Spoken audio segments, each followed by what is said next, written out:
যশোরের নির্বাচনী জনসভায় বক্তব্য রাখছেন জামায়াতে ইসলামের আমির ডাক্তার শফিকুর রহমান। সরাসরি চলে যাচ্ছি আমরা সেখানে।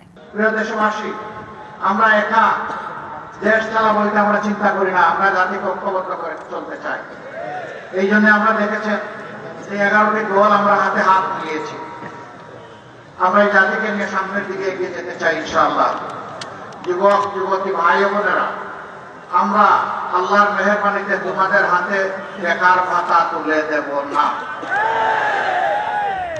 তোমাদের হাতে বেকার ভাতা তুলে দিয়ে এই জাতির যুবক যুবতীরা বেকার বিশ্বের দরবারে এই লজ্জাজনক পরিচয় আমরা দিতে চাই না। বরঞ্চ তোমরা আমাদের পরিচয় টুকরা মুখের ধন, আমরা তোমাদেরকে দক্ষ জনগণ হিসাবে গড়ে তোলার জন্য যা দরকার তাই করব। এরপরে তোমাদের হাতে হাতে সম্মানের কাজকে আমরা তুলে দেব। তখন তোমরা হবে গর্বিত নাগরিক, বুক ফুলিয়ে বলবে আমিও বাংলাদেশের উন্নয়নে অবদান রেখে চলেছি, আমি বাংলাদেশের একজন দক্ষ লোক। আমরা সেই দক্ষতা এবং প্রাপ্যতার ভিত্তিতে কাজ হাতে তুলে দিতে চাই।